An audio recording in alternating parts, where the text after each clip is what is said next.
Depois de 3 dias sem notícias da faxineira, o milionário impaciente decide demiti-la com uma mensagem seca no telefone. Minutos depois, recebe uma resposta inesperada. Era o filho dela escrevendo com mãos trêmulas. Ela não acorda. O que acontecerá depois vai deixar você perplexo. A manhã paulistana recebia a cidade com frio e umidade. Das janelas dos andares mais altos do edifício, na Avenida Paulista, podia-se ver um panorama que despertava admiração e respeito.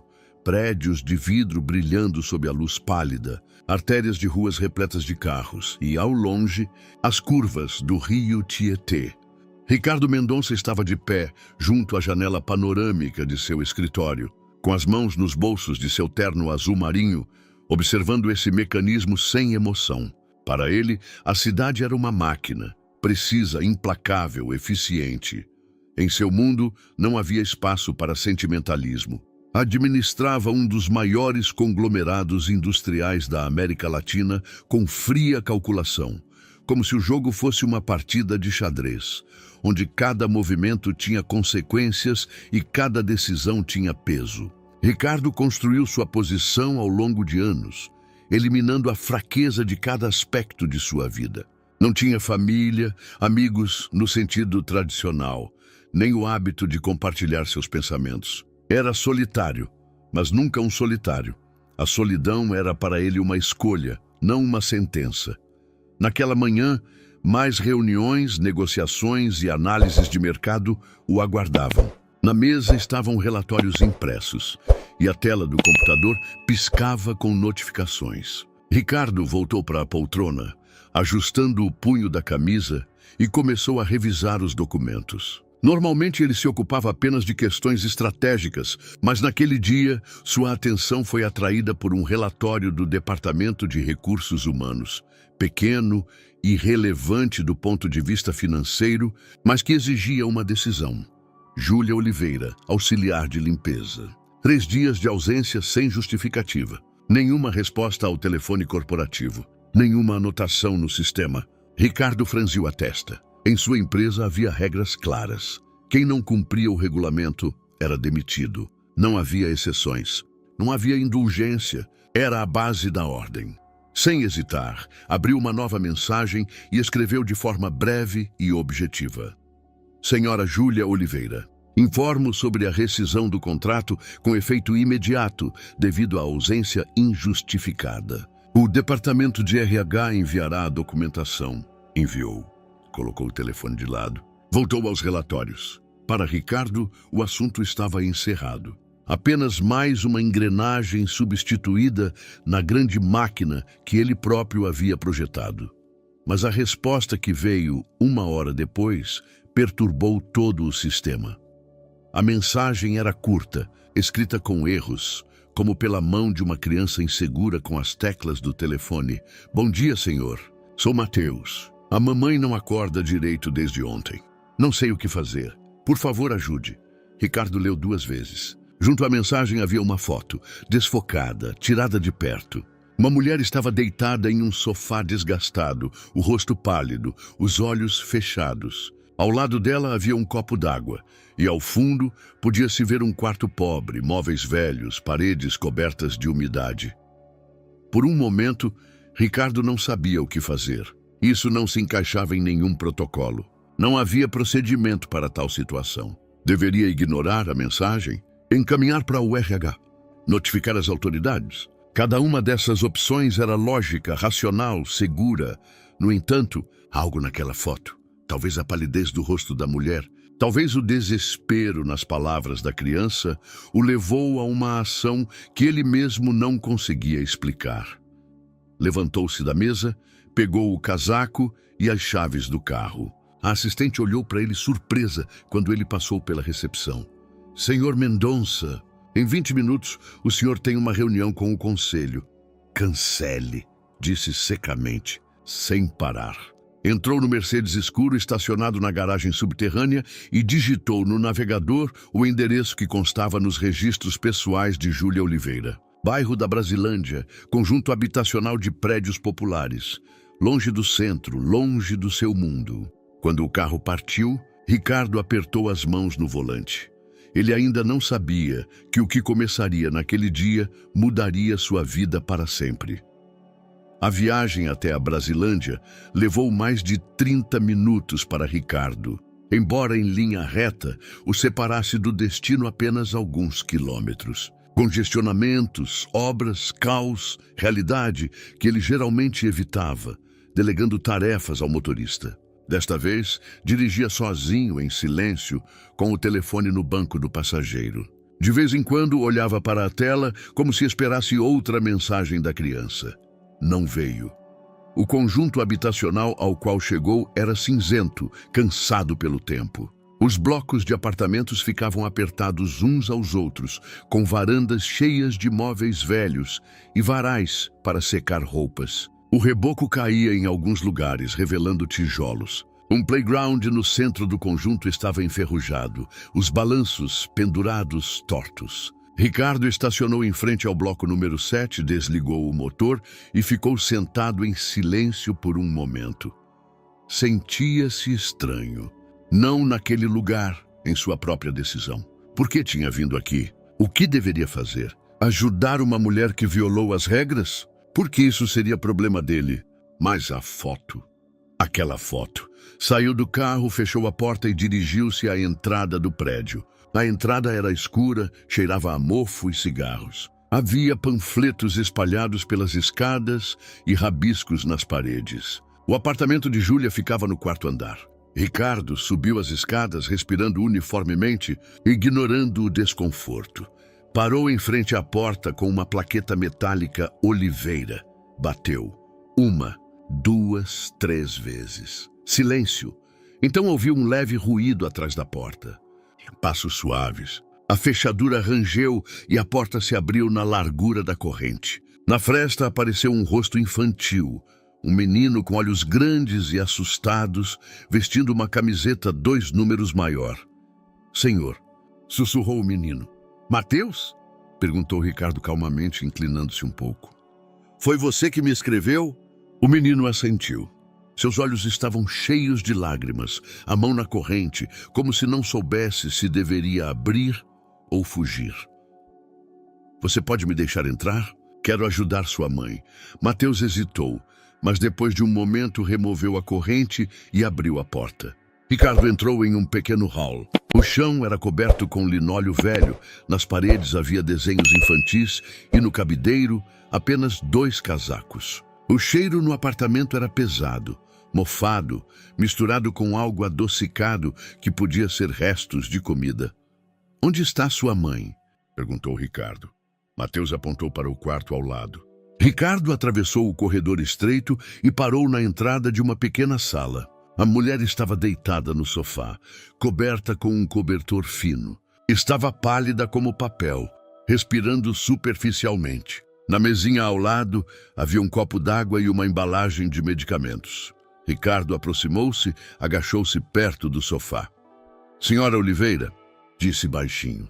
A mulher moveu-se e abriu os olhos. Olhou para ele com uma visão embaçada, como se não tivesse certeza se era um sonho. Quem? Sussurrou. Sou Ricardo Mendonça, seu empregador. Seu filho me escreveu. Preciso chamar ajuda.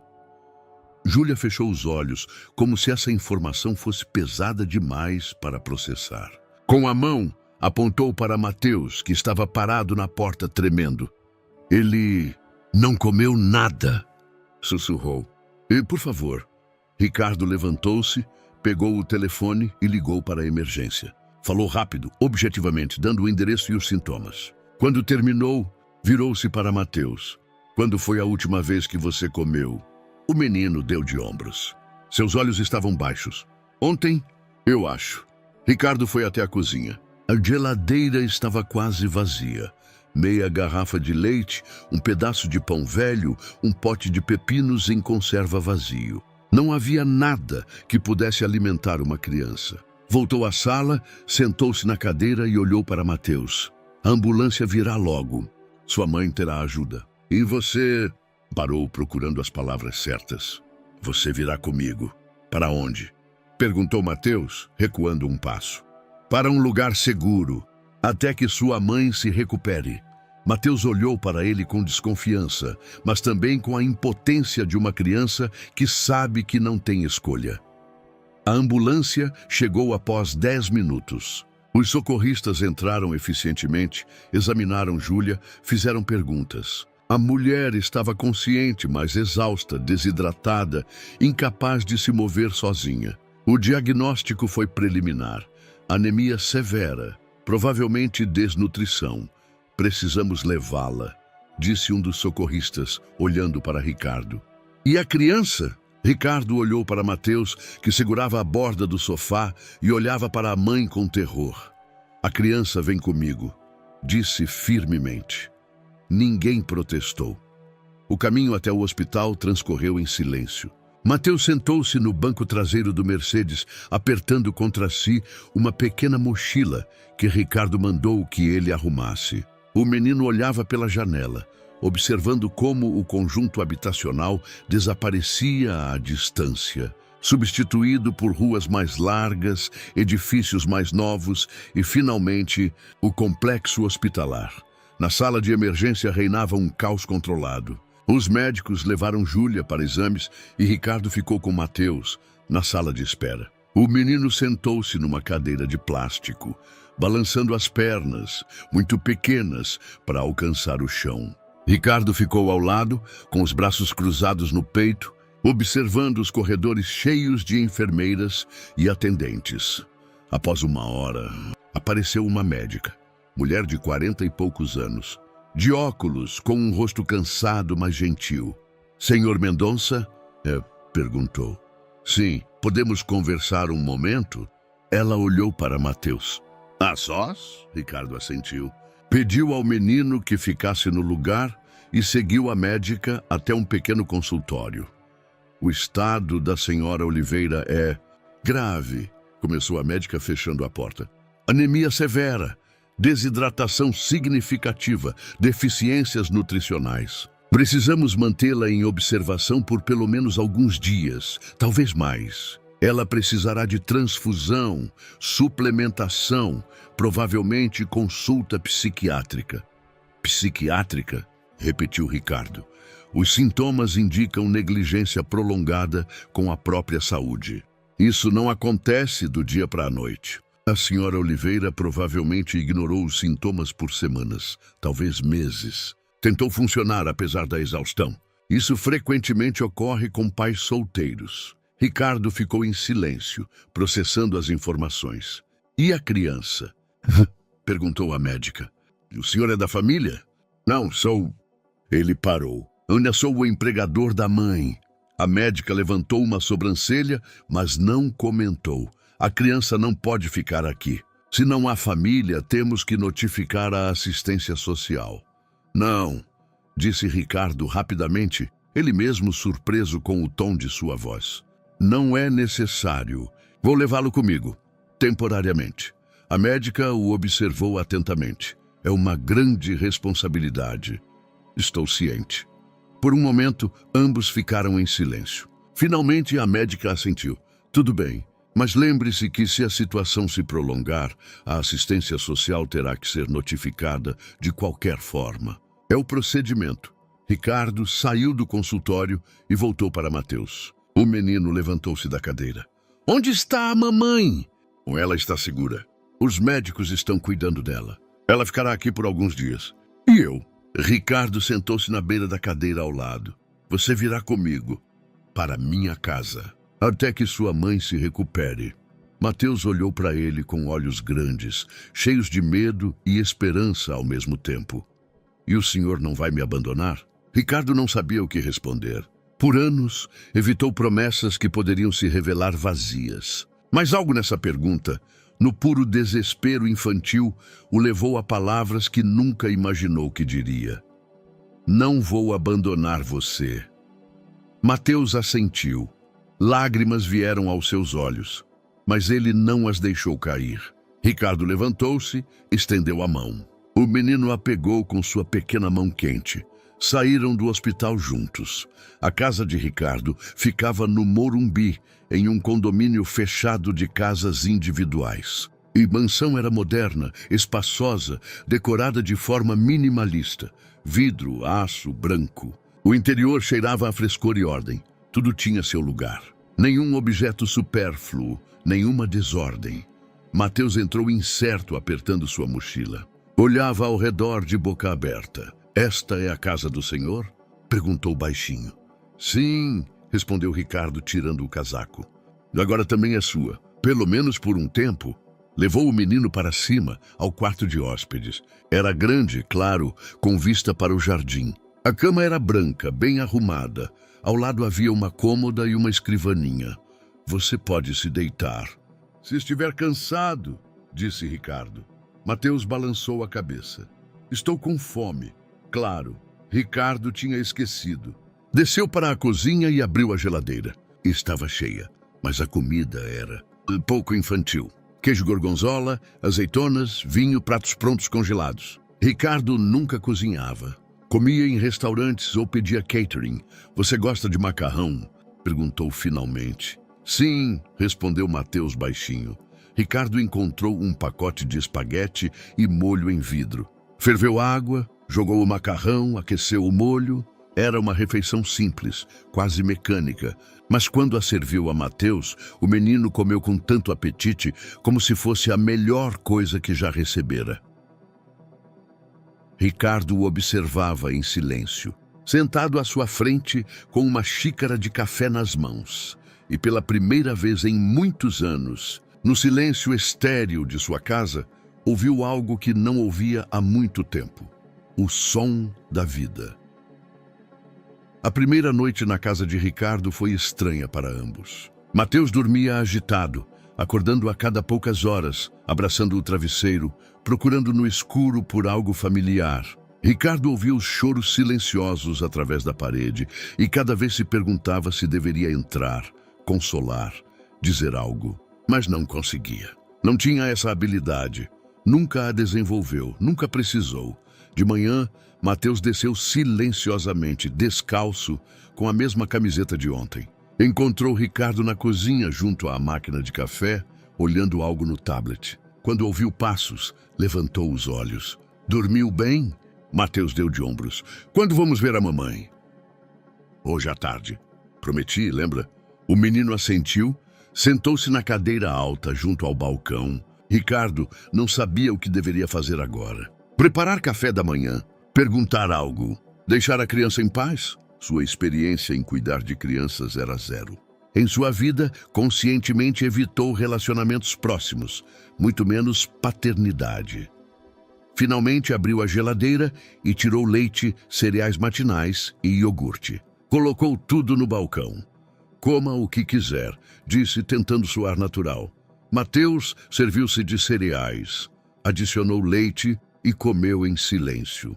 Ricardo voltou ao tablet, mas as palavras na tela passavam sem sentido. Toda sua atenção estava concentrada na criança sentada ao lado. Estranha, pequena, frágil, que de repente se tornou sua responsabilidade. Após o café da manhã, Mateus sentou-se na sala no sofá e começou a assistir televisão, mais pela companhia do que por interesse. Ricardo foi para o escritório, fechou a porta e ligou para sua assistente. Transfira todas as reuniões para a próxima semana, disse brevemente. Todas, senhor Mendonça. Todas. E encontre alguém que lide com questões de tutela. Consultoria jurídica nessa área. Imediatamente. Depois de algumas horas, quando o sol já estava alto, Ricardo e Mateus foram ao hospital. O menino estava inquieto durante todo o trajeto. Fazia perguntas para as quais Ricardo nem sempre tinha respostas. Mas ele tentava estar presente e olhar para ele, acenar com a cabeça, mostrar que estava ouvindo. Júlia estava deitada em uma pequena sala, conectada a um soro. Estava pálida, mas consciente. Quando viu Mateus, seus olhos se encheram de lágrimas. Meu amor, sussurrou, estendendo a mão. Mateus correu para a cama, segurou sua mão. Chorava silenciosamente, segurando-se à mãe, como se temesse perdê-la novamente. Júlia acariciava seu cabelo, sussurrava algo reconfortante, embora mal conseguisse falar. Ricardo ficou de lado, observando a cena. Sentia que era um intruso naquele momento, que não deveria estar ali, mas ao mesmo tempo não conseguia sair. Algo naquela cena, na simplicidade, na pureza das emoções, o mantinha no lugar. Depois de um momento, Júlia levantou os olhos para ele. Em seus olhos havia algo que ele não conseguia decifrar. Gratidão? Desconfiança? Medo? Obrigada, disse baixinho. Por ter trazido ele. É natural, respondeu Ricardo rigidamente. Mas não para todos, acrescentou, sem desviar o olhar dele. Por que o senhor fez isso? A pergunta pairou no ar. Ricardo não tinha resposta para ela. Não sabia por quê. Agiu impulsivamente contra sua natureza, contra a lógica. Porque ninguém mais o faria, respondeu finalmente. Júlia assentiu, como se essa resposta fosse suficiente. Mas em seu olhar havia algo mais, como se tentasse lê-lo, entendê-lo, ver algo que ele mesmo não percebia em si. Mateus diz que está ficando com o senhor, disse cautelosamente. Sim, até que a senhora se recupere. Não quero ser um fardo. A senhora não é um fardo, é uma solução temporária. A melhor para ele. Júlia fechou os olhos, respirando superficialmente. Era visível que a conversa a cansava. A senhora precisa me prometer, acrescentou Ricardo mais baixo, que vai se concentrar em se recuperar. Mateus precisa da senhora saudável, forte. Júlia abriu os olhos e olhou para ele. Desta vez em seu olhar havia determinação. Eu prometo. Voltando para casa, Mateus estava mais quieto, mas mais calmo. Sabia que a mãe estava viva, que se recuperaria. Isso era suficiente por enquanto. À noite, quando o menino finalmente adormeceu tranquilo, Ricardo sentou-se em seu escritório, olhando para a tela vazia do computador. Sentia-se estranho, como se algo dentro dele tivesse se quebrado, como se algo que mantivera fechado por anos começasse lentamente a se abrir. Ele ainda não sabia o que isso significava, mas sabia de uma coisa: sua vida nunca mais seria a mesma. No dia seguinte, chegou um telefonema do escritório de advocacia. O caso exigia notificação à assistência social. Procedimento padrão. E foi então, completamente inesperado, que voltou à sua vida Luísa Barros. Uma mulher que ele conhecera no passado, uma mulher de quem fugiu, e uma mulher que agora teria que decidir sobre o futuro de Mateus. Luísa Barros parou diante da porta da mansão no Morumbi, com documentos nas mãos e um estranho sentimento no estômago. Tinha diante de si uma visita rotineira, avaliar as condições nas quais o menor Mateus Oliveira estava, conversar com o tutor temporário, redigir um relatório. Procedimento padrão. Ela fazia esse trabalho há anos, com o profissionalismo e a distância que essa difícil área exigia. Mas quando abriu a pasta e leu o nome do tutor, seu coração bateu mais forte. Ricardo Mendonça. É impossível. Devia ser outra pessoa. Nome comum. São Paulo é uma cidade grande. Não podia ser o mesmo Ricardo que ela conheceu 15 anos atrás, na faculdade, quando ambos eram jovens, cheios de planos e esperança. Aquele Ricardo que foi embora sem uma palavra de explicação, deixando-a com perguntas que nunca foram respondidas. Mas quando a porta se abriu e ele estava diante dela, mais velho, mais severo, em um terno perfeitamente cortado, com os mesmos olhos escuros que uma vez foram capazes de olhar para ela com ternura, ela sabia que era ele. Por um segundo, ambos ficaram em silêncio. Ricardo estreitou os olhos, como se tentasse lembrar de algo que foi enterrado profundamente na memória. Então o reconhecimento o atingiu com toda a força. Luísa disse baixinho. Olá, Ricardo, respondeu, tentando fazer sua voz soar profissional, fria. Sou da assistência social. Venho a respeito de Mateus Oliveira. Ele assentiu, afastou-se, permitindo que ela entrasse. Fechou a porta e por um momento ficaram no hall, sem se olhar, cercados por um silêncio constrangedor. Eu não sabia que... começou Ricardo. Eu também não, interrompeu Luísa. Mas isso não importa. Estou aqui oficialmente. Claro, ele a levou até a sala. Tudo naquela casa era frio, ordenado, estéril. Nem uma foto nas paredes, nem um objeto de caráter pessoal. Era uma casa, mas não era um lar. Era um lugar para dormir e trabalhar. Nada mais. Mateus estava sentado no tapete da sala, rodeado de blocos de montar que Ricardo comprara no dia anterior, em uma tentativa desesperada de proporcionar algum entretenimento ao menino. Quando viu Luísa, levantou os olhos, olhando para ela com a franqueza típica das crianças. "Oi", disse Luísa, agachando-se ao lado dele. "Sou Luísa, vim conversar com você. Sobre a mamãe?", perguntou Mateus. "Entre outras coisas. Quero saber como você está se sentindo aqui." Mateus olhou para Ricardo, que estava a certa distância com as mãos nos bolsos. Depois voltou o olhar para Luísa. "Bem", respondeu baixinho. Luísa passou a hora seguinte conversando com o menino, fazendo perguntas suavemente, observando suas reações, a maneira como falava, a maneira como olhava para Ricardo. Mateus era tímido, mas não assustado. Falava da mãe com saudade, mas também com esperança. Sobre Ricardo falava com cautela, não como alguém próximo, mas como alguém que não o havia machucado, que não o havia abandonado. Depois, chegou a hora de conversar com Ricardo. Luísa pediu a Mateus que ficasse na sala e foi com Ricardo para seu escritório. Fechou a porta, sentou-se na cadeira em frente à mesa e abriu a pasta. "Preciso lhe fazer algumas perguntas", começou sem levantar os olhos. "Em procedimento padrão." "Entendo. Qual é sua relação com a família Oliveira?" "Era um empregador da senhora Oliveira. Mateus me escreveu quando a mãe adoeceu. Eu intervim." "Por quê?" Ricardo ficou em silêncio por um momento, porque ninguém mais o fez. Luísa anotou algo no bloco. As perguntas eram formais, mas cada uma delas carregava o peso de seu passado comum. Ela sentia como a tensão crescia entre eles, como palavras não ditas pairavam no ar. "Você planeja cuidar da criança a longo prazo?" perguntou. "Não. É uma solução temporária até que a mãe se recupere. E se precisar de mais tempo? Se a mãe não puder voltar à plena capacidade?" Ricardo cerrou a mandíbula. "Então encontrarei uma solução adequada. Não abandonarei essa criança." Luísa levantou os olhos, pela primeira vez desde o início da conversa, olhando-o diretamente nos olhos. "Como posso acreditar em você, Ricardo? Você abandona as pessoas. É sua especialidade." As palavras atingiram como um tapa. Ricardo recuou levemente, como se fisicamente sentisse seu peso. "Luísa." "Não!"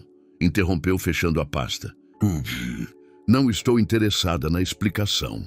Passaram-se 15 anos. Estou aqui por Mateus, não por você. E se eu julgar que você não é capaz de garantir a segurança dele, vou tirá-lo daqui." Levantou-se, pronta para sair. Ricardo também se levantou. "Eu fui estúpido", disse baixinho. "Naquela época, fugi porque estava com medo. Medo da intimidade, medo de precisar de alguém. Fui ensinado que sentimentos são fraqueza." Luísa parou na porta sem se virar. "Sabe o que é fraqueza, Ricardo? Falta de coragem para enfrentar o que você sente. Isso é fraqueza." Saiu do escritório, voltou à sala, despediu-se de Mateus calorosamente e deixou a casa. Só no carro, quando fechou a porta e sentou-se ao volante, permitiu-se chorar. Lágrimas de frustração, raiva, mas também de outra coisa, pesar. Pesar pelo que poderia ter sido, mas nunca seria. Ricardo ficou sozinho no escritório, olhando para a porta fechada. Sabia que Luísa estava certa. Sabia que o que fez então foi covardia. E sabia também que agora, pela primeira vez na vida, tinha a chance de consertar isso, não por palavras, mas por ações. Só a pergunta era: isso seria suficiente? Os dias que se seguiram mudaram o ritmo da casa de Ricardo de uma maneira que ele jamais teria previsto. Mateus deixou de ser apenas um hóspede temporário, tornou-se uma presença que preencheu o silêncio, revitalizou os espaços vazios, forçou Ricardo a pensar em alguém além de si mesmo. De manhã, Mateus acordava cedo, descia para a cozinha de pijama e sentava-se à mesa, esperando pelo café da manhã. Ricardo aprendia a preparar refeições simples, ovos mexidos, torradas, chocolate quente. Não era alta gastronomia, mas Mateus comia com apetite, contando sobre seus sonhos, sobre a mãe, sobre o que gostaria de fazer quando crescesse. Ricardo ouvia. Isso era novo, ouvir sem julgar, sem planejar o próximo movimento, sem cálculos. Simplesmente estar ali, presente, para outra pessoa. Uma tarde, enquanto Mateus brincava na sala, Ricardo trabalhava no escritório em documentos financeiros. Estava tão absorto na análise que não percebeu quando a porta se abriu e o menino entrou.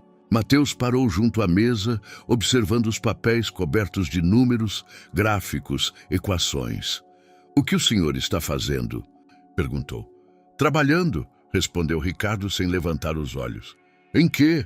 "Duramisio. Análise de investimento. É complicado." Mateus aproximou-se e ficou na ponta dos pés para ver melhor. Seu olhar deteve-se em uma das folhas, onde Ricardo havia escrito uma sequência de cálculos matemáticos. "Isso é uma equação quadrática", disse Mateus baixinho. Ricardo levantou os olhos, surpreso. "Como você sabe o que é uma equação quadrática?" "A mamãe me ensinou. Ela era professora. Ela gostava de matemática. E eu também gosto." Ricardo pousou a caneta olhando para o menino com novo interesse. "Você entende isso?" Mateus assentiu. "Um pouco. Mamãe dizia que eu sou bom com números." Ricardo pegou uma folha limpa, escreveu nela uma equação simples e empurrou para Mateus. "Mostre como você resolveria isso." Mateus pegou a caneta, inclinou-se sobre o papel. Por um minuto, pensou intensamente, franzindo a testa. Depois começou a escrever a solução, devagar, com algumas correções, mas com uma lógica que surpreendeu Ricardo. Quando terminou, empurrou o papel com um sorriso tímido. Ricardo verificou os cálculos. Estavam corretos. "Bom trabalho", disse, e em sua voz soou pela primeira vez em muito tempo algo que poderia ser orgulho. Mateus sorriu mais amplamente. Foi um momento pequeno e simples, mas para ambos significou mais do que conseguiam expressar com palavras. A partir daquele dia, Ricardo começou a passar mais tempo com Mateus. À noite, em vez de se fechar no escritório, ficava na sala. Ensinava ao menino questões matemáticas mais avançadas. Explicava princípios de lógica. Mostrava como os números podiam contar histórias. Mateus absorvia o conhecimento como uma esponja. Fazia perguntas para as quais Ricardo às vezes tinha que buscar respostas. Mas o mais importante era outra coisa: as conversas. À noite, sob luz tênue, Mateus falava sobre a mãe, como ela lia livros para ele antes de dormir, como cantava canções, como o ensinou a olhar para as estrelas e imaginar que cada uma delas era alguém que nos amava, mesmo que não pudéssemos ver. "A mamãe dizia que o papai é uma dessas estrelas", disse Mateus, certa noite, olhando pela janela. Mas eu não me lembro dele. Há quanto tempo?" Começou Ricardo cautelosamente. "Eu tinha 3 anos. Mamãe diz que ele era bom, mas depois ele não estava mais lá. Não sei porquê." Ricardo permaneceu em silêncio, sem saber o que dizer. Como explicar a uma criança uma perda que ele mesmo nunca entendeu completamente? "Às vezes", disse finalmente, "as pessoas vão embora, mesmo quando não queremos perdê-las. Não é culpa sua, Mateus." O menino olhou para ele. "O senhor também perdeu alguém?" Ricardo cerrou a mandíbula. "Sim, perdeu. Os pais, quando era criança. Depois a si mesmo, quando fechou o coração e decidiu viver sem apego." "Sim", respondeu baixinho. "Perdi." Mateus assentiu, como se isso fosse suficiente. Depois voltou a olhar para as estrelas. Uma semana depois, Júlia recebeu alta do hospital. Estava fraca, mas estável. Ricardo a buscou pessoalmente. Mateus, sentado no banco traseiro, excitado e nervoso ao mesmo tempo. Quando a mãe entrou no carro, Mateus jogou-se em seus braços, chorando de alívio. "Está tudo bem, meu amor", sussurrava Júlia, abraçando-o. "Já estou aqui." Ricardo os levou para casa no Morumbi. Júlia entrou hesitante, olhando ao redor, como alguém que não tem certeza se tem o direito de estar ali. Lindo, disse baixinho. É temporário, respondeu Ricardo. A senhora pode ficar aqui até recuperar totalmente suas forças? Júlia olhou para ele duramente. Não sou objeto de caridade, senhor Mendonça. Eu sei, respondeu calmamente. Mas Mateus precisa da senhora saudável e eu preciso saber que ele tem quem cuide dele. É uma solução vantajosa para todos. Júlia ficou em silêncio considerando. Finalmente assentiu. Por pouco tempo. Até eu encontrar um emprego e uma casa. Combinado. Mas ambos sabiam que não seria tão simples. Na primeira noite, quando Mateus adormeceu, Júlia e Ricardo sentaram-se na sala, com xícaras de chá nas mãos. Entre eles havia incerteza, distância, mas também algo mais. A consciência de que seus destinos agora estavam entrelaçados, quisessem ou não. Por que o senhor está fazendo tudo isso? Perguntou Júlia finalmente. De verdade. Ricardo olhava pela janela para o jardim escuro além do vidro, porque um dia eu estive no lugar de Mateus, disse baixinho. Eu tinha 7 anos quando perdi meus pais. Fui para um orfanato. Ninguém se interessou por mim. Ninguém perguntou do que eu precisava. Eu era apenas um número no sistema. Júlia ouvia em silêncio. Quando vi a mensagem de Mateus, continuou, vi a mim mesmo e pensei que talvez desta vez eu pudesse fazer algo diferente. Júlia assentiu. Lágrimas vinham aos seus olhos. Obrigada, sussurrou. De verdade. Não sei como retribuir. A senhora não precisa, apenas dê tempo a si mesma. Volte a ser quem era. Júlia enxugou as lágrimas, endireitou-se. Vou voltar, disse firmemente. E não serei um fardo. Ricardo olhou para ela e pela primeira vez viu não apenas um corpo frágil e exausto, mas força, determinação, dignidade que sobreviveram apesar de tudo. E pensou que talvez, apenas talvez naquela casa, pela primeira vez em anos, começaria a acontecer algo verdadeiro. Júlia se recuperava lentamente, mas consistentemente. Todas as manhãs acordava mais cedo, preparava o café da manhã para Mateus, tentando recuperar o controle sobre sua vida. Ricardo observava à distância, não querendo interferir, mas ao mesmo tempo atento, pronto para reagir se fosse necessário. Mas Júlia era orgulhosa. Orgulhosa demais para pedir ajuda. Orgulhosa demais para aceitar o que considerava piedade. Quando Ricardo propôs cobrir os custos do tratamento, ela recusou categoricamente. O senhor já fez o suficiente, disse. Não posso aceitar mais. Não se trata de aceitar, respondeu Ricardo. Trata-se de Mateus ter uma mãe que esteja saudável. Encontrarei uma maneira de pagar a dívida. Não há dívida nenhuma. Mas Júlia não cedia. Em seus olhos havia algo inflexível. Vestígio de anos de luta pela sobrevivência, que não lhe permitia ser dependente de ninguém. Uma semana após a alta do hospital, Júlia começou a procurar trabalho. Todos os dias examinava anúncios, enviava currículos, ligava para conhecidos. Não queria voltar a limpar. Isso estava abaixo de suas qualificações, abaixo de quem ela era. Era professora, tinha conhecimento, experiência, paixão.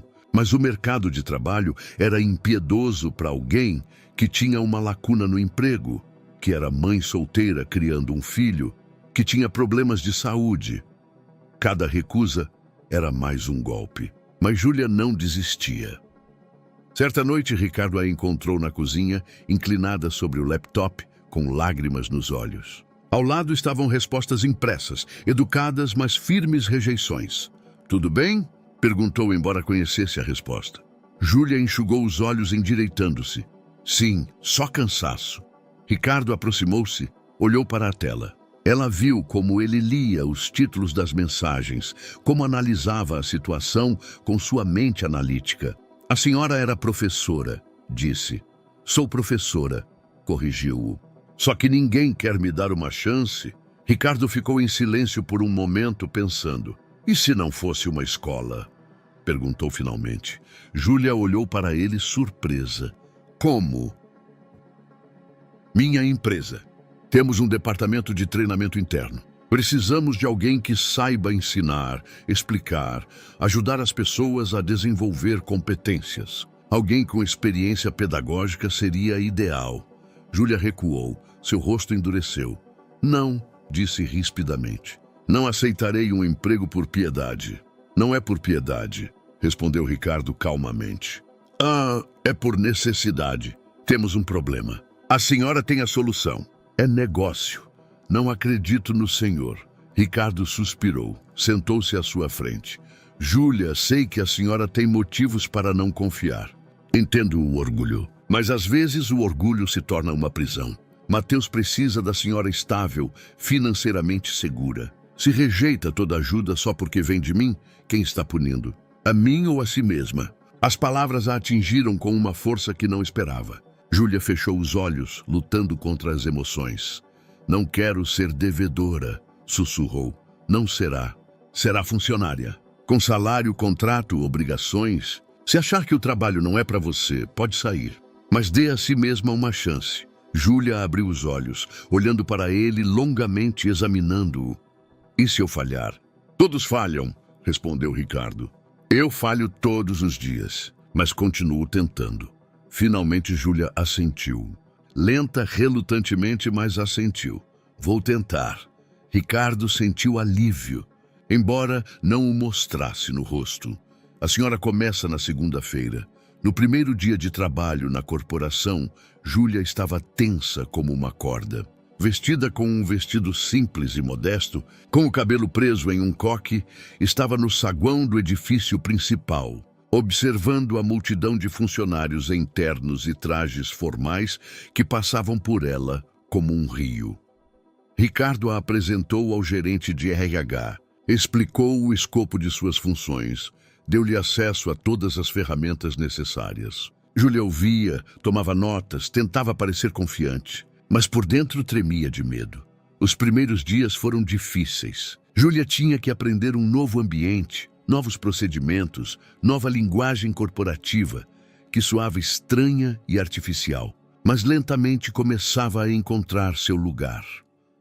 Quando conduziu o primeiro treinamento de comunicação interpessoal para funcionários do depósito, todos esperavam uma apresentação padrão, chata, mas Júlia era diferente. Falava de forma simples, com coração, com experiência de vida que todos na sala podiam entender. Não usava jargão corporativo. Falava de problemas reais, de como ouvir, como entender, como construir pontes em vez de muros.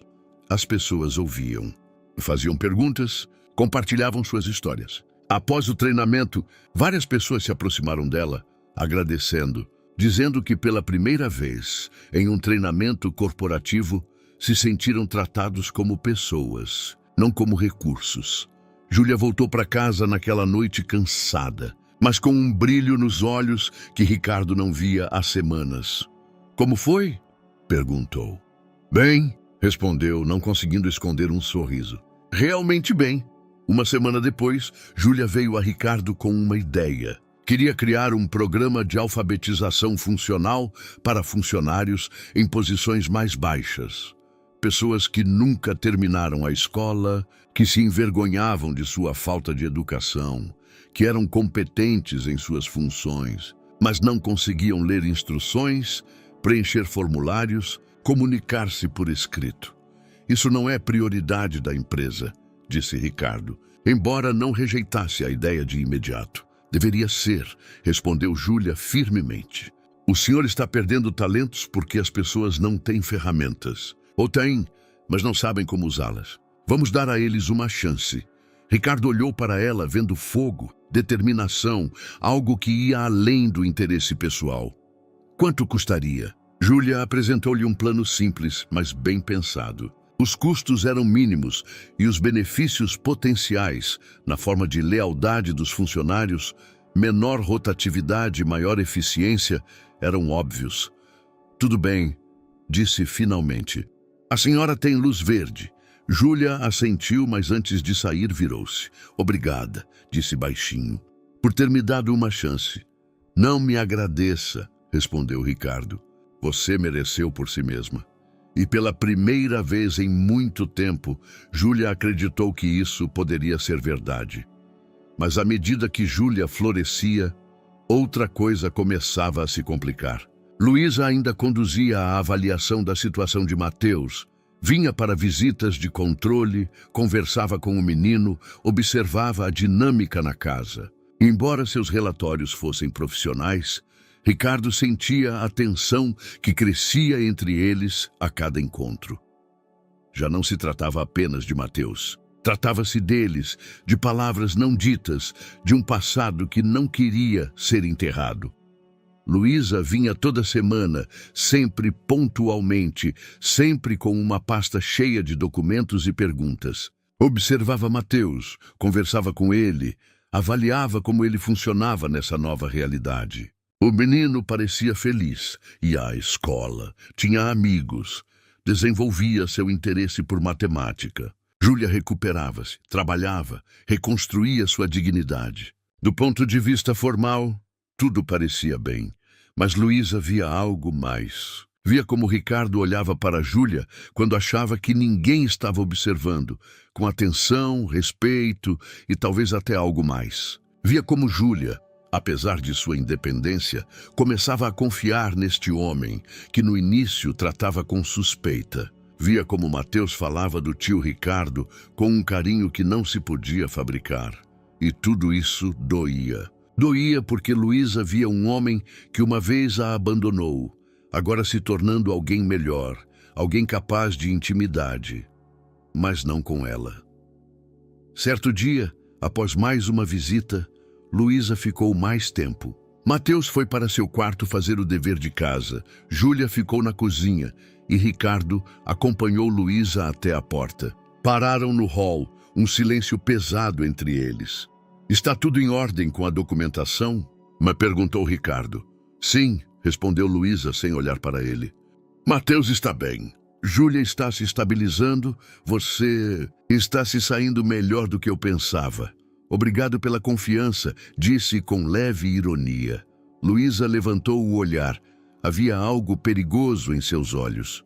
Não estou falando de confiança, Ricardo. Estou falando de surpresa. Nunca pensei que você fosse capaz desse tipo de compromisso. As pessoas mudam. Será mesmo? Ela perguntou rispidamente. Ou talvez você tenha encontrado uma nova maneira de controlar a situação? Talvez tudo isso seja apenas mais um projeto para você? Algo que pode organizar, medir, gerenciar? Ricardo cerrou a mandíbula. Isso é injusto. Injusto. Repetiu Luísa, aproximando-se um passo. Sabe o que é injusto? Que você me deixou 15 anos atrás sem explicação. Que desapareceu de um dia para o outro, como se eu não fosse ninguém. E agora vejo você construindo uma família com pessoas estranhas e me pergunto, será que o problema era eu ou simplesmente eu não valia o seu esforço? As palavras pairaram no ar como lâminas. Ricardo permaneceu em silêncio, sentindo o peso da culpa que carregava por anos. Não foi culpa sua, disse finalmente em voz baixa. Nunca foi você o problema. Era eu o problema. Tinha medo da intimidade, medo de precisar de alguém. Fugi porque era mais fácil do que enfrentar o que sentia. Luísa piscou, contendo as lágrimas. E agora? Agora já não tem medo? Ricardo olhou-a nos olhos. Agora ainda tenho medo. Todos os dias. Mas tenho algo que não tinha antes. Uma razão para ser corajoso. Mateus, Júlia, eles precisam de mim estável, presente. Isso muda tudo. Luísa desviou o olhar, lutando com suas próprias emoções. Fico feliz por eles, sussurrou. De verdade. Mas isso não torna as coisas mais fáceis para mim. Eu sei, respondeu Ricardo. E sinto muito, sinceramente. Luísa assentiu, pegou a pasta e saiu sem se despedir. Ricardo ficou sozinho no hall, sentindo um vazio que não conseguia nomear. Nas semanas seguintes, a atmosfera na casa começou a mudar. Júlia e Ricardo passavam mais tempo juntos, não apenas por causa de Mateus, mas pelas conversas durante o jantar, pelas noites, quando o menino dormia e eles sentavam-se na sala, conversando sobre trabalho, sobre a vida. sobre sonhos que nenhum deles tivera coragem de expressar antes.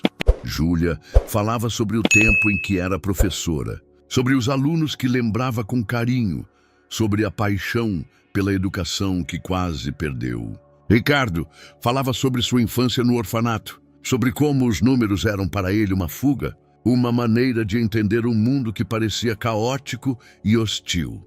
Nunca falei sobre isso com ninguém, admitiu certa noite. Sempre pensei que fosse sinal de fraqueza. Não é fraqueza, respondeu Júlia baixinho. É coragem.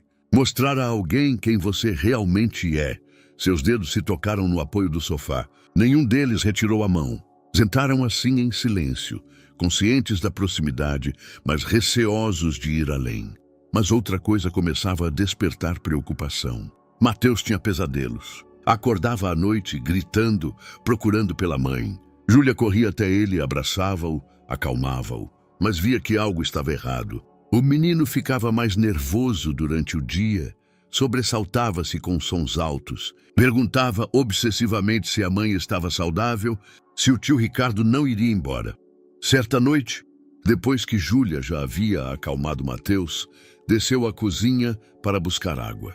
Lá encontrou Ricardo, que não conseguia dormir. Ele estava junto à janela, olhando para a escuridão. Algo está acontecendo com Mateus, disse Júlia baixinho. Eu sei, respondeu Ricardo. Estou vendo. Você acha que é por causa do estresse? Por causa do que ele passou? Possível. Mas há algo mais. Sinto isso. Júlia aproximou-se e ficou ao lado dele. Luísa mencionou que podemos precisar de apoio psicológico para ele. Talvez devêssemos... Faremos o que for necessário, interrompeu Ricardo. Qualquer coisa. Não vou permitir que essa criança sofra. Júlia tocou seu ombro. Eu sei, disse. E por isso confio em você. Por isso, acredito que conseguiremos superar isso. Ricardo olhou para ela, para seu rosto iluminado apenas pela luz da rua, para a determinação em seus olhos, para a força que sobreviveu apesar de tudo. E naquele momento sentiu algo que não sentia há anos, algo que lembrava a esperança. Mas no dia seguinte, tudo mudaria. O telefone tocou. Era Luísa, sua voz tensa, oficial. Ricardo, preciso informá-lo sobre algo. Há uma complicação. O pai de Mateus. Ele apareceu e exige o retorno do filho. Ricardo sentiu o chão fugir sob seus pés. O que você disse? Louis, o pai biológico de Mateus, registrado nos documentos. Desapareceu anos atrás, mas agora voltou e quer recuperar a criança. Júlia, que ouviu a conversa, empalideceu. Apoiou-se no balcão da cozinha como se tivesse perdido o equilíbrio. É impossível, sussurrou. Ele não pode. Ele não tem o direito, mas a lei, como logo descobririam, nem sempre está do lado da justiça. E o que até agora parecia difícil, de repente se tornou uma luta por tudo. Carlos Oliveira voltou à vida de Júlia como um fantasma do passado que ela nunca quis ver novamente. O homem que ela amara um dia, a quem perdoara muitas vezes, que a deixou sozinha com uma criança pequena sem um centavo, agora estava diante do serviço de assistência social em um terno amarrotado, com papéis confirmando a paternidade e reivindicações que soavam como uma sentença. Luísa organizou a reunião. Tinha que ser oficial, protocolar, com a presença de todas as partes. Júlia sentou-se rigidamente numa cadeira de plástico, numa pequena sala estéril de audiências. Ao lado dela, Ricardo, tenso como uma corda, com o advogado que contratou imediatamente após receber a mensagem. Do outro lado da mesa estava Carlos, mais velho, mais deteriorado do que em suas lembranças, com círculos escuros sob os olhos e mãos trêmulas que tentava esconder sob a mesa. Luísa conduzia a conversa, tentando manter a neutralidade, embora em sua voz se ouvisse a tensão. Senhor Oliveira, o senhor não teve contato com seu filho por mais de 4 anos. Por que agora? Carlos pigarreou, endireitando-se na cadeira. Porque sou o pai dele. Tenho direito à criança. Tinha problemas. Mas agora estou limpo, trabalho, tenho um apartamento. Posso cuidar dele. Júlia cerrou os punhos sob a mesa. Você está mentindo, disse baixinho, mas com veneno. Você não se interessou por ele por anos, nem tentou saber se estava vivo, se tinha o que comer. Agora você volta porque acha que pode ganhar algo. Porque eu sou o pai dele. Carlos elevou a voz. E ninguém vai me tirar esse direito. Você o levou, me isolou, isolei. Júlia levantou-se abruptamente. A cadeira rangeu. Você saiu sozinho, nos deixou sem uma palavra. Bebia, me batia, gritava no meio da noite. Mateus tinha 3 anos e chorava de medo quando te via. O advogado de Ricardo ergueu a mão, acalmando-a. Senhora Oliveira, por favor, sente-se. Emoções não ajudarão neste caso. Júlia sentou-se tremendo. Lágrimas de raiva enchiam seus olhos. Ricardo colocou a mão sobre a dela sob a mesa, levemente, mas o suficiente para que ela sentisse que não estava sozinha. O advogado de Ricardo dirigiu-se a Carlos. Senhor Oliveira, o senhor tem fonte de renda documentada? Residência estável. Fez terapia para dependências, já que menciona problemas? Carlos hesitou. Trabalho na construção civil. Tenho uma kitnet. E não bebo há 6 meses. 6 meses, repetiu o advogado com clara ironia. E nos 4 anos anteriores? Carlos cerrou os dentes, calou-se. O senhor se dá conta, continuou o advogado, que abandono de menor, falta de pensão alimentícia e, especialmente, histórico de violência doméstica, que podemos documentar, tornam suas reivindicações extremamente duvidosas? Posso mudar, gritou Carlos, batendo com um punho na mesa. Sou o pai dele. Tenho direito. Luísa ergueu a mão. Senhor Oliveira, acalme-se, por favor. Neste caso, o que decide é o bem-estar da criança, não seus direitos. E neste momento não vejo nenhuma base para que a criança seja entregue à sua guarda. Carlos levantou-se bruscamente. A cadeira caiu atrás dele. Isso é uma conspiração! Gritava. Ele apontou para Ricardo. É rico, então todos estão do lado dele. E eu não sou ninguém, mas não vou desistir. Não vou permitir que algum empresário tome meu filho. Saiu da sala, batendo a porta. O silêncio que se seguiu foi pesado, sufocante. Júlia escondeu o rosto nas mãos, soluçando baixinho. Ricardo a abraçou suavemente. Luísa os observava com uma mistura de compaixão e impotência. E agora? Perguntou Ricardo. Luísa suspirou. Ele vai entrar com um pedido de direitos parentais. O tribunal vai analisar o caso. Haverá avaliações psicológicas, entrevistas. Isso vai demorar. E Mateus? Perguntou Júlia entre lágrimas. E que tese desestitua? E quanto a ele? Por enquanto permanece com vocês, respondeu Luísa. Mas devo avisá-los. Se Carlos provar que mudou, o tribunal pode ficar do lado dele. A paternidade biológica ainda tem grande peso legal. Ricardo cerrou a mandíbula. Não vou permitir isso. Farei tudo ao meu alcance. No caminho de volta para casa, Júlia sentou-se em silêncio, olhando pela janela para as ruas que passavam.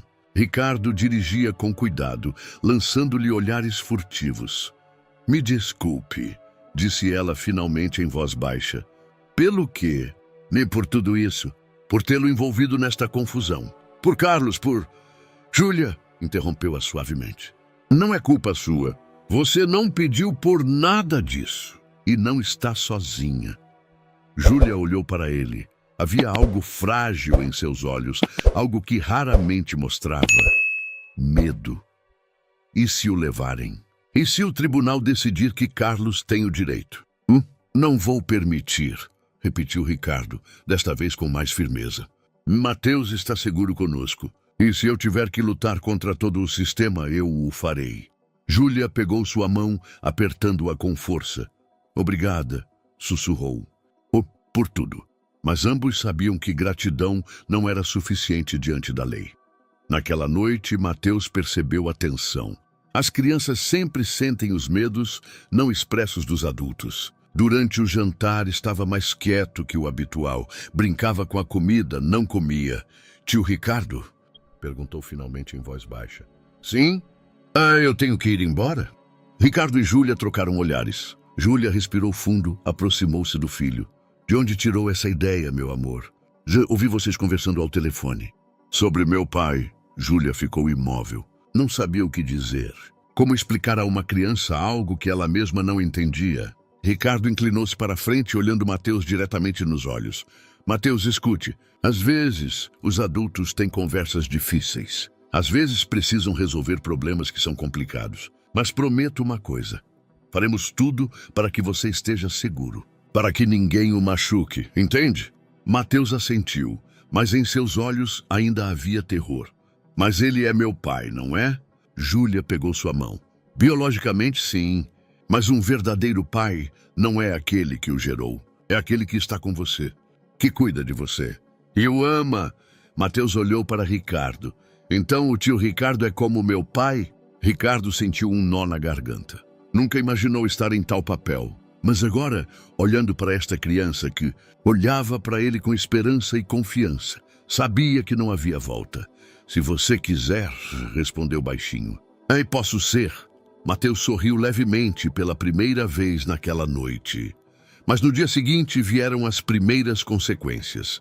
Carlos entrou com uma ação e, ao mesmo tempo, com uma denúncia à polícia, acusando Ricardo de manter ilegalmente uma criança. A luta estava apenas começando. A denúncia policial causou uma tempestade que ninguém esperava. Naquela mesma noite, 2 policiais apareceram diante da mansão de Ricardo, exigindo explicações. O procedimento foi frio, oficial. Perguntas sobre as circunstâncias de receber a criança, documentos, consentimentos legais. Ricardo respondeu calmamente. Apresentou a correspondência com as autoridades, certificados de Luísa, provas de assistência médica a Júlia. Os policiais registraram o relatório e partiram, mas a atmosfera na casa tornou-se pesada como chumbo. Mateus estava sentado nas escadas, abraçado à mãe, ouvindo as vozes adultas embaixo. Não entendia tudo, mas entendia o suficiente. Alguém queria levá-lo. Naquela noite, Mateus não dormiu. Ficou deitado na cama com os olhos abertos, olhando para o teto. Quando Júlia entrou para cobri-lo, viu que ele chorava silenciosamente. Meu amor, o que está acontecendo? Monay sentou-se na beira da cama, acariciando seus cabelos. Estou com medo, sussurrou. Estou com medo que ele me leve. Quem, Mateus? Saquei-se. Aquele homem. Meu pai. Júlia sentiu seu coração partir. Abraçou o filho, sussurrou que tudo ficaria bem, embora ela mesma não acreditasse nisso. Ela sabia quem era Carlos, sabia do que ele era capaz. Não vou permitir que algo ruim aconteça com você, dizia, balançando-o suavemente. Nunca. Mas Mateus sentiu medo dela. Isso o assustava mais do que qualquer outra coisa. Nos dias seguintes, o caso ganhou ritmo. Luísa, apesar das emoções pessoais em relação a Ricardo, tentava ser profissional. Mas seu superior, um funcionário mais velho, com visões conservadoras, começou a questionar as decisões anteriores. Senhora Barros, disse durante uma reunião, entendo sua empatia por essa família, mas devemos seguir os procedimentos. O pai biológico tem direitos. Não podemos ignorá-los só porque preferimos outro guardião. Mas Carlos Oliveira tem histórico de violência, dependências, abandono da criança, defendeu-se Luísa. Não pode ser considerado um guardião adequado. Isso o tribunal decidirá. Nós só podemos apresentar os fatos. E os fatos são que a criança está com um homem estranho, que não tem direitos formais de guarda. Estranho? Mateus se sente seguro lá. Emoções não são prova legal, respondeu o superior friamente. Prepare um relatório completo, objetivo, sem sentimentos pessoais. Luísa saiu do gabinete arrasada. Sabia o que isso significava. Seu relatório teria enorme importância para o tribunal. Uma palavra tendenciosa, uma conclusão mal formulada poderiam decidir o destino de Mateus. À noite, telefonou para Ricardo. Precisamos conversar, disse. Cara a cara. Encontraram-se em uma pequena cafeteria na Lapa, longe dos escritórios e das casas. Luísa parecia cansada, apagada. Ricardo sentou-se à sua frente, pedindo café que nenhum dos dois tocou. A situação é mais grave do que eu pensava, começou Luísa. Meu superior insiste que eu seja objetiva. E, na prática, isso significa que devo tratar Carlos de forma equivalente a você. Mas isso é absurdo. Ele abandonou a criança. Usava violência. Eu sei. Mas o sistema funciona segundo regras. A paternidade biológica tem prioridade. Se não há provas conclusivas da incapacidade do genitor. Ricardo cerrou os punhos sobre a mesa. Isso é injusto. Eu sei, respondeu Luísa baixinho. E quero ajudar você, de verdade. Mas se eu estiver muito do seu lado, meu relatório será considerado tendencioso. Então a derrota é certa. O que você propõe, então? Luísa permaneceu em silêncio por um momento, pesando as palavras. Preciso me afastar do caso. Ricardo olhou para ela surpreso. O quê? E transferirei o caso para outro funcionário. Alguém que não tenha com você história, que seja completamente neutro.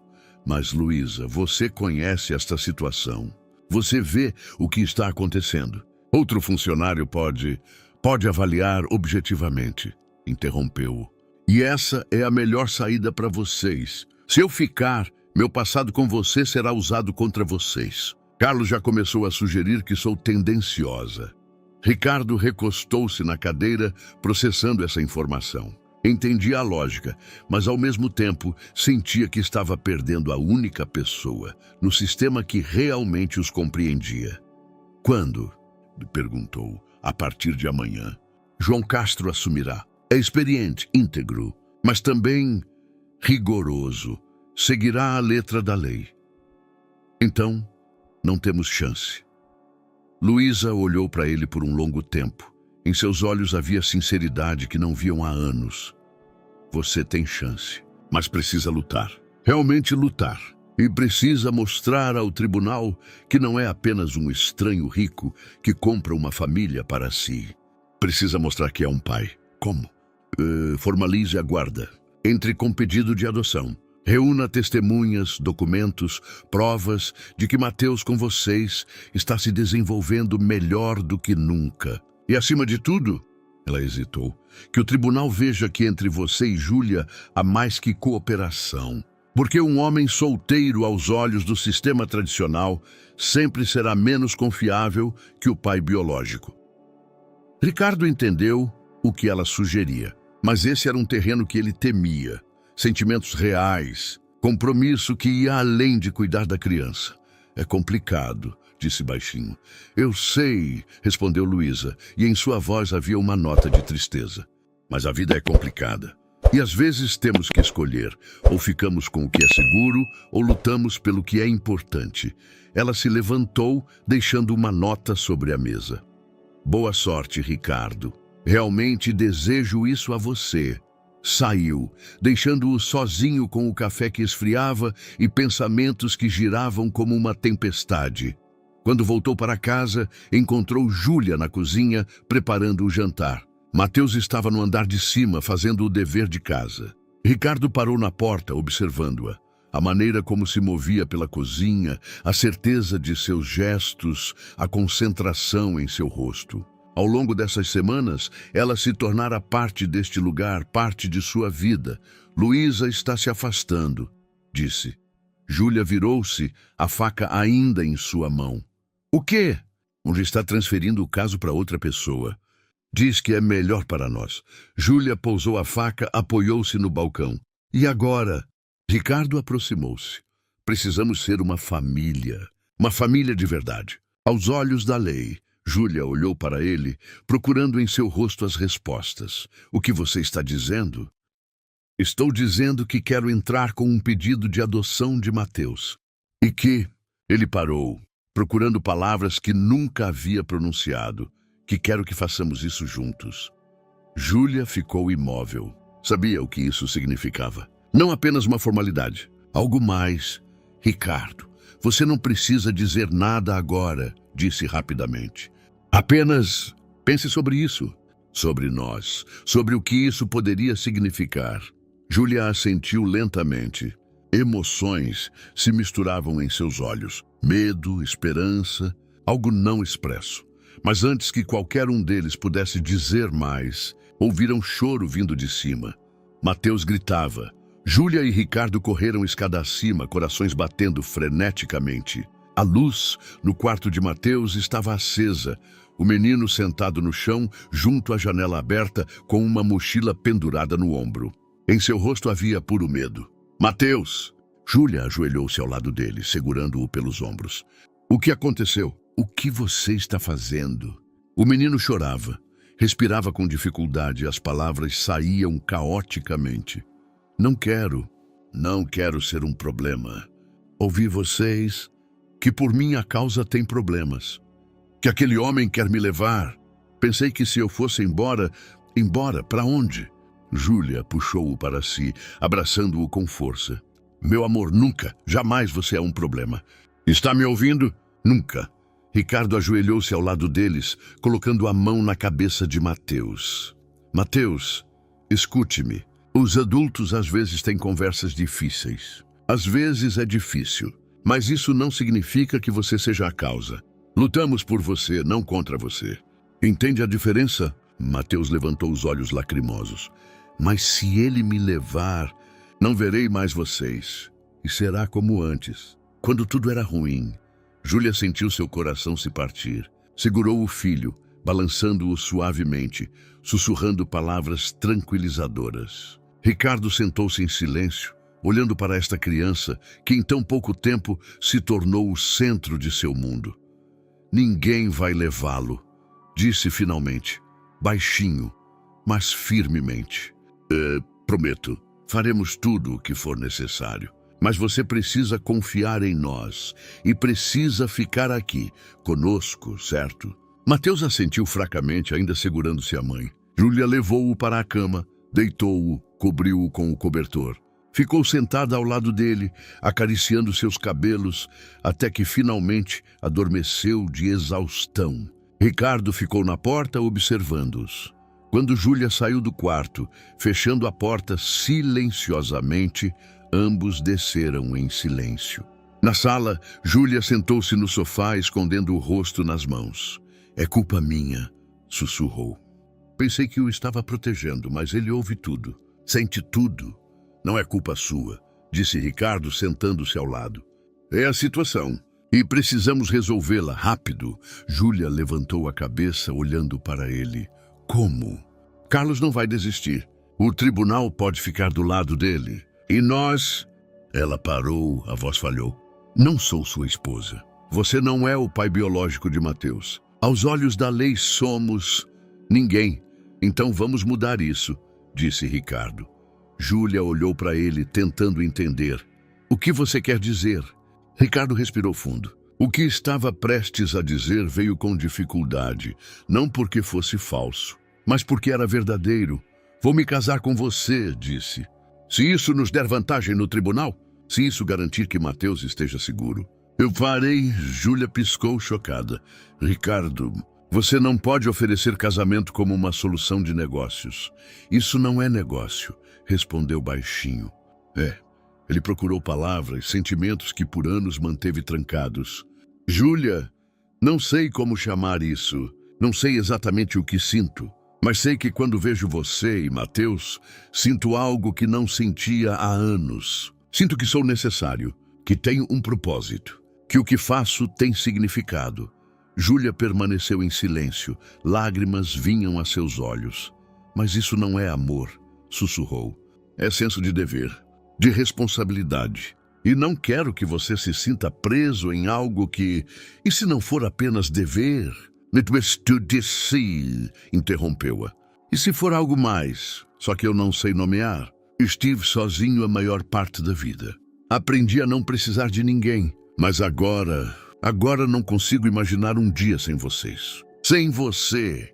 Júlia fechou os olhos, respirando profundamente. Não posso pedir isso a você, disse. É demais. Você não está pedindo. Estou oferecendo. Por vontade própria. Júlia olhou para ele, procurando em seu rosto sinais de hesitação, incerteza, mas via apenas determinação. Preciso pensar sobre isso, disse finalmente. Compreendo. Sentaram-se em silêncio, cada um perdido em seus próprios pensamentos. Finalmente, Júlia levantou-se. Boa noite, Ricardo. Boa noite. Ela saiu, deixando-o sozinho na sala escura. Ricardo ficou sentado por muito tempo, olhando para o vazio, perguntando-se se o que disse era verdade ou uma tentativa desesperada de segurar algo que escapava ao controle. No dia seguinte, chegou João Castro, o novo assistente social designado para o caso. Era um homem de 50 e poucos anos, de rosto severo e abordagem metódica. Conversou com Mateus, com Júlia, com Ricardo, fazia perguntas precisas, sem emoção, anotava as respostas sem comentários.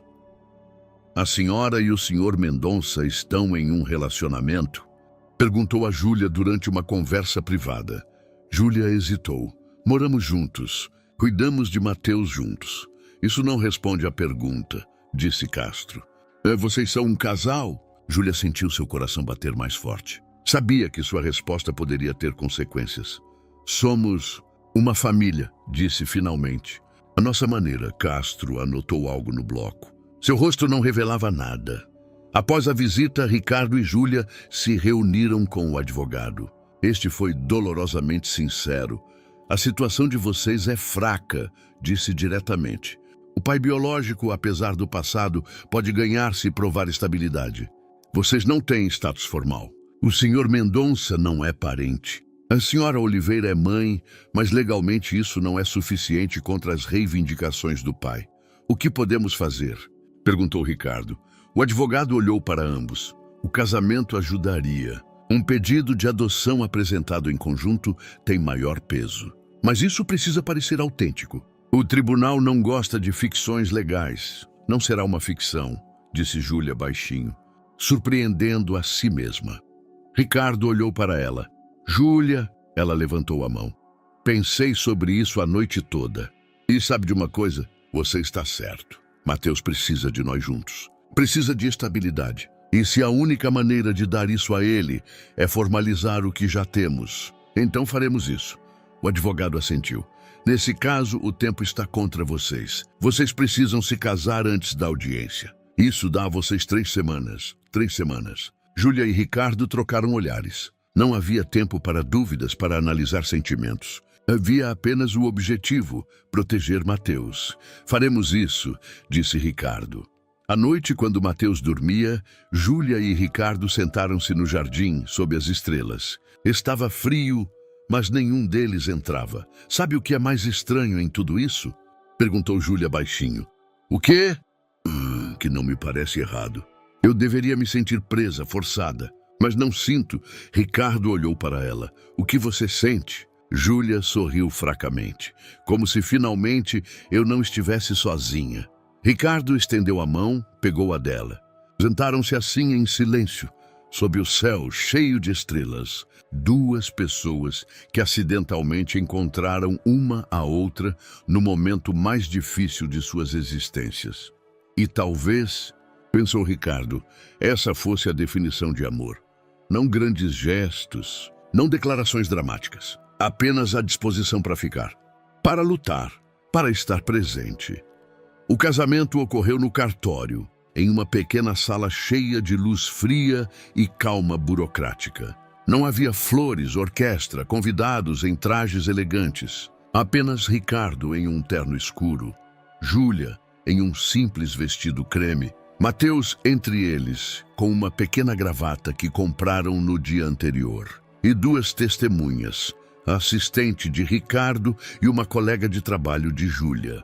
A funcionária lia a fórmula em tom monótono.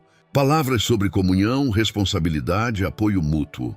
Ricardo e Júlia estavam de pé, rígidos, segurando as mãos mais por necessidade do que por sentimento. Mas quando chegou a hora do juramento, quando Ricardo teve que olhar Júlia nos olhos e dizer sim, algo mudou. Ele viu em seu olhar não apenas medo, não apenas determinação. Viu confiança. Viu que ela acreditava nele, que confiou a ele não apenas a vida de seu filho, mas também a sua própria. E naquele momento, naquela pequena sala impessoal, Ricardo sentiu o peso do que estava fazendo. Não era uma ficção legal. Era um compromisso. Sim, disse a voz firme. Júlia sorriu levemente. Lágrimas brilhavam nos cantos de seus olhos. Sim, respondeu. Mateus estava entre eles, segurando as mãos de ambos, não entendendo completamente a cerimônia, mas sentindo seu significado. Quando a funcionária os declarou marido e mulher, o menino sorriu amplamente. Somos uma família? Perguntou baixinho. Júlia ajoelhou-se, abraçando-o. Sim, meu amor. Somos uma família. Saíram do cartório em silêncio. O sol brilhava intensamente, mas o ar estava frio. Ricardo sugeriu almoço em um restaurante, algo que desse a este dia pelo menos um pouco de festividade. Mas Júlia balançou a cabeça. Vamos para casa, disse. É o suficiente. E voltaram. Para casa, que deixou de ser apenas uma mansão no Morumbi e tornou-se algo mais. Um lugar onde 3 pessoas tentavam criar algo que resistisse às tempestades. À noite, quando Mateus adormeceu, Júlia e Ricardo sentaram-se na sala. Era a primeira noite de seu casamento, mas não se parecia com uma típica noite de núpcias. Não havia romance, êxtase, paixão. Havia cansaço, incerteza e uma silenciosa aceitação do que haviam feito. Me sinto estranha com isso, admitiu Júlia, olhando para a aliança em seu dedo. Era simples, modesta, mas pesada. Eu também, respondeu Ricardo. Mas era necessário. Eu sei, só... Espero que você não se arrependa. Ricardo olhou para ela. Na luz fraca das lâmpadas, seu rosto parecia frágil, mas também bonito. Não era o efeito de maquiagem ou beleza.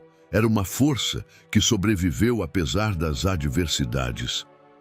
Não me arrependo, disse sinceramente. E você?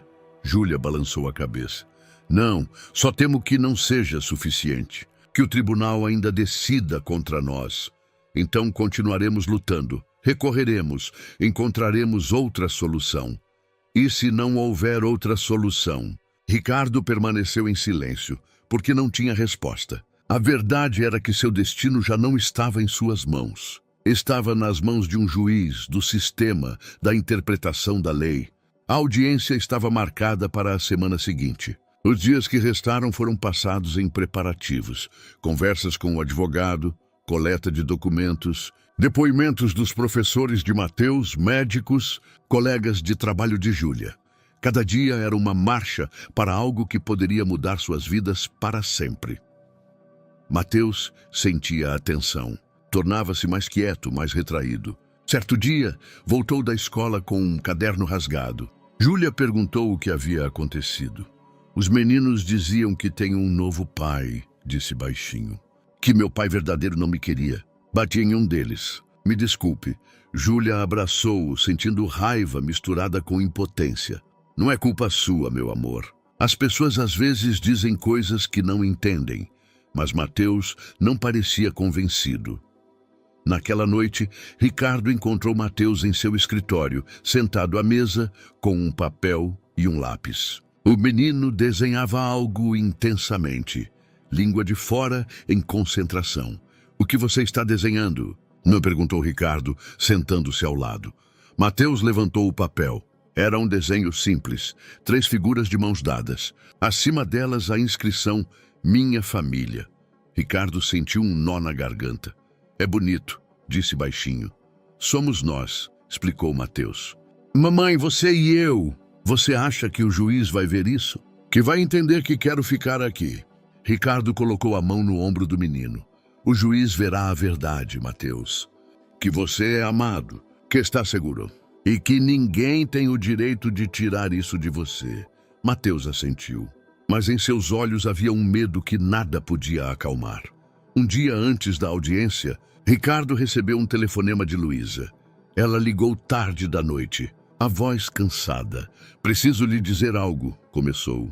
Não oficialmente. Estou ouvindo. Carlos está reunindo testemunhas. Pessoas que testemunharão que ele mudou, que está sóbrio, estável. Tem o apoio da organização AA, de um padre da paróquia local, até de um ex-empregador. Ricardo sentiu frio. Como você sabe disso? Tenho minhas fontes. E quero que você esteja preparado. Ele não vai desistir. E o tribunal? Um tribunal de família tradicional frequentemente favorece os pais biológicos, especialmente se mostram vontade de melhorar.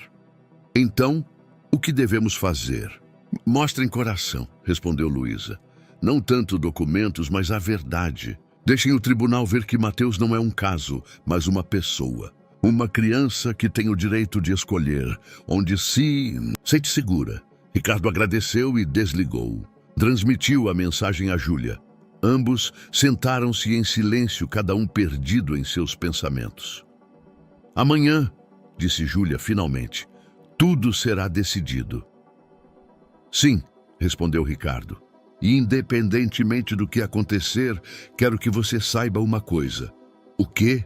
Ele olhou para ela. Em seus olhos havia sinceridade que nunca mostrara antes. Não me arrependo de um único dia, de uma única decisão, de ter encontrado vocês, de ter me permitido isso. Vocês, Júlia pegou sua mão, apertando-a firmemente. Eu também não me arrependo, sussurrou.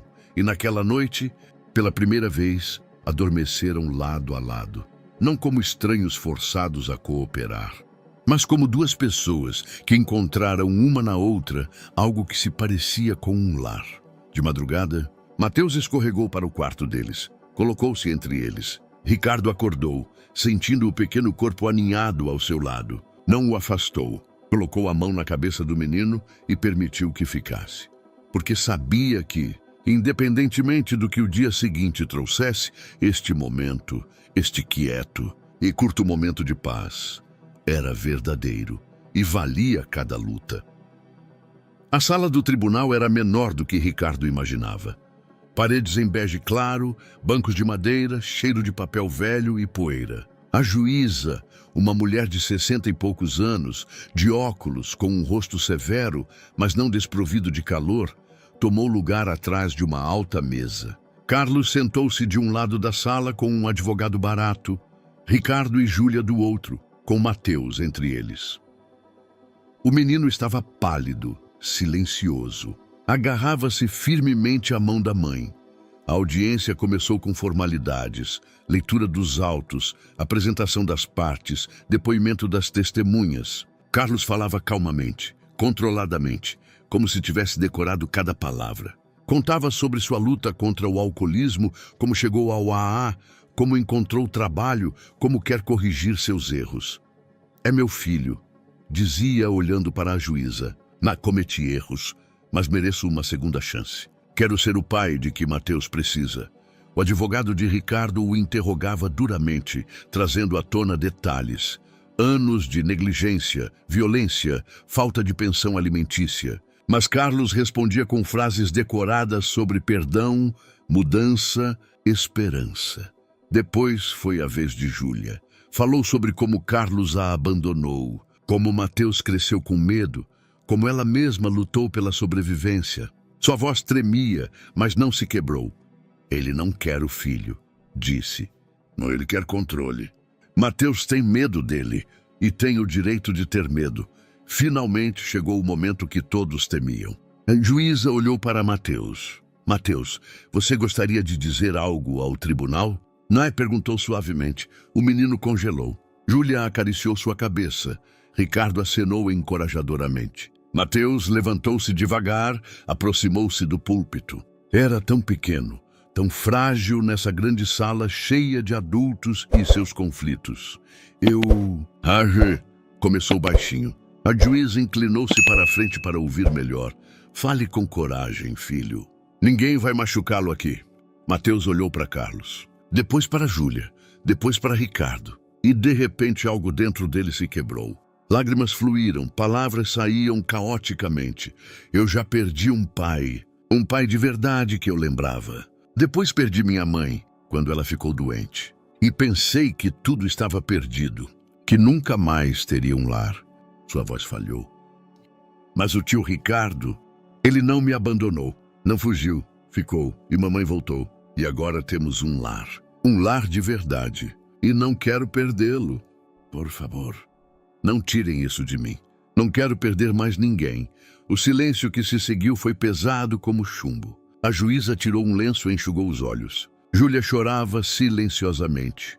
Ricardo cerrou os punhos, lutando contra as emoções.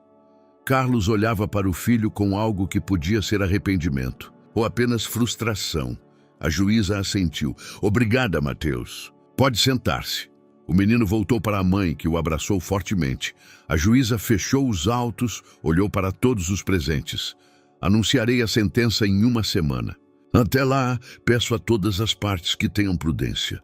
Saíram do tribunal em silêncio. Carlos lançou-lhes um olhar raivoso e afastou-se na direção oposta. Ricardo, Júlia e Mateus ficaram nas escadas do edifício, cercados pelo ar frio paulistano. E agora? Perguntou Júlia. Agora esperamos, respondeu Ricardo. E temos esperança. Mateus olhou para ambos. Eu disse a verdade, sussurrou. Vocês acham que isso ajudará? Ricardo ajoelhou-se olhando o menino nos olhos. Você disse o que é mais importante. Estou orgulhoso de você. Mateus abraçou-o. Ricardo envolveu-o, sentindo que pela primeira vez na vida entende o que significa ser pai. Não pelo sangue, não pela lei, mas pela escolha. Pelo amor que descobriu sem procurar. A semana passou lentamente. Cada dia arrastava-se como uma eternidade. Mas a vida continuava. Mateus ia à escola, Júlia ao trabalho, Ricardo administrava a empresa. Tentavam ser normais, embora cada um deles carregasse dentro de si o peso da espera. Finalmente chegou o dia do anúncio da sentença. A sala do tribunal estava cheia da mesma tensão da semana anterior, mas desta vez o ar estava mais denso, mais pesado de expectativa. A juíza entrou pontualmente, com os autos na mão e uma expressão que não revelava nada. Ricardo segurava a mão de Júlia. Mateus sentava-se entre eles, imóvel como uma estátua, com os olhos fixos na juíza.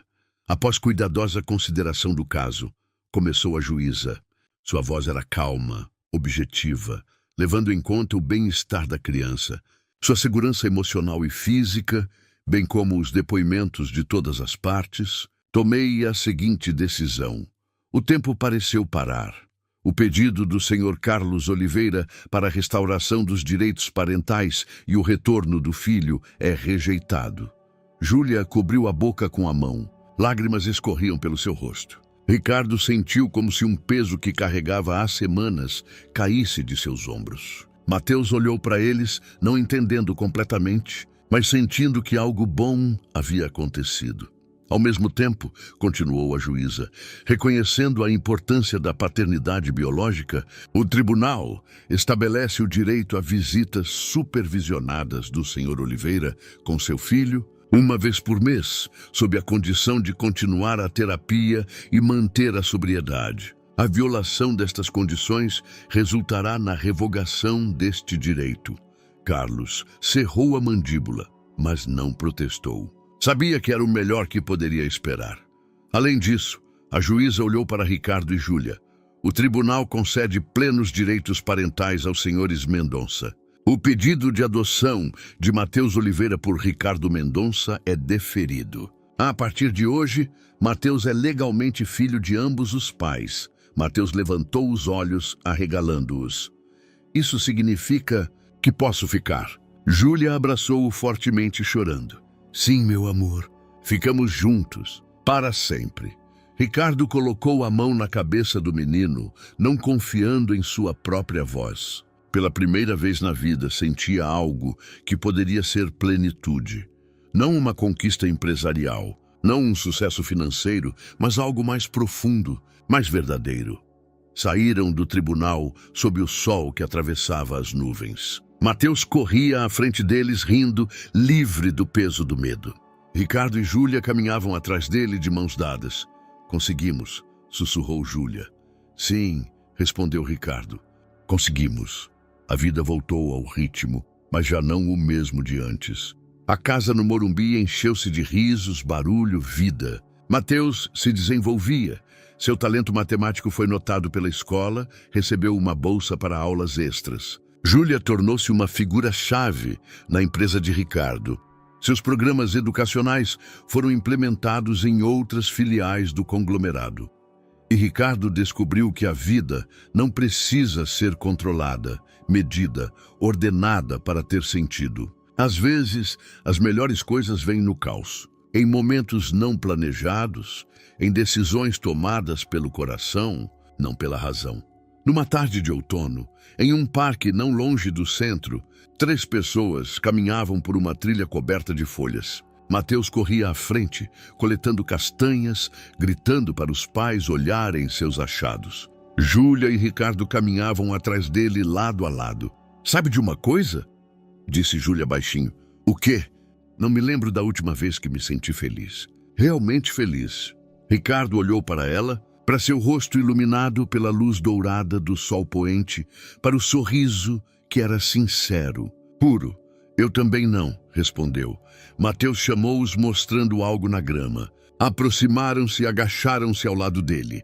Era uma pena, azul, delicada, quase irreal. "Vocês acham que é de um pássaro?" perguntou Mateus. "Com certeza", respondeu Júlia. "E vocês acham que o pássaro está feliz?" Ricardo sorriu. "Acho que ele é livre." E isso é quase a mesma coisa. Mateus assentiu, satisfeito com a resposta. Então levantou-se e correu adiante, pena na mão, rindo alto. Júlia e Ricardo permaneceram mais um momento, ajoelhados na grama, olhando para o filho deles, e então, num gesto quase imperceptível, Ricardo estendeu a mão e pegou a de Júlia. Entrelaçaram-se naturalmente, como se sempre tivessem pertencido uma à outra. Nada foi dito, mas tudo foi compreendido. O amor nem sempre começa com paixão ardente. Às vezes nasce em momentos silenciosos, nas escolhas que fazemos pelos outros, na disposição de ficar quando seria mais fácil partir, na aceitação de que a vida escreve histórias melhores do que aquelas que planejamos. E quando Mateus se virou, viu-os, mãe e pai, de mãos dadas, olhando para ele com algo que só poderia ser amor. Ele sorriu e correu para eles. Espero que você tenha gostado da história de hoje. Inscreva-se no canal para não perder mais histórias como esta. Deixe um like e comente abaixo o que achou da história. Nos vemos no próximo vídeo!